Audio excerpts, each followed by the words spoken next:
আসসালামু আলাইকুম। সারা বিশ্বের সকল প্রবাসী এবং বাংলাদেশি সবাইকে আমন্ত্রণ।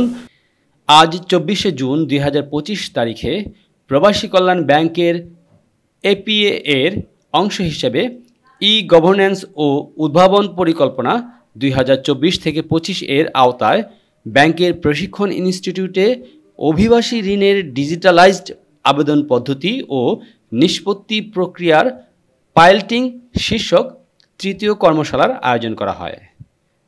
প্রবাসী কল্যাণ ব্যাংকের ব্যবস্থাপনা পরিচালক জনাব চানু গোপাল ঘোষ মহোদয়ের সভাপতিত্বে কর্মশালার উদ্বোধন করেন অর্থ মন্ত্রণালয়ের আর্থিক প্রতিষ্ঠান বিভাগের যুগ্ম সচিব ও অনুষ্ঠানের প্রধান অতিথি জনাব ফরিদে ইয়াসমিন। প্রবাসী কল্যাণ ব্যাংকের ব্যবস্থাপনা পরিচালক জনাব চানু গোপাল ঘোষ মহোদয়ের সভাপতিত্বে কর্মশালার উদ্বোধন করেন অর্থ মন্ত্রণালয়ের আর্থিক প্রতিষ্ঠান বিভাগের যুগ্ম সচিব ও অনুষ্ঠানের প্রধান অতিথি জনাবা ফরিদা ইয়াসমিন।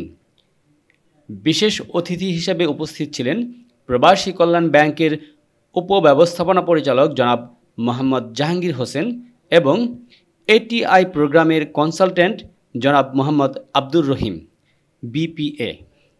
এছাড়াও কর্মশালায় উপস্থিত ছিলেন ব্যাংকের মহাব্যবস্থাপক জনাব মোহাম্মদ মিজানুর রহমান সহ অন্যান্য ঊর্ধ্বতন কর্মকর্তা বৃন্দ।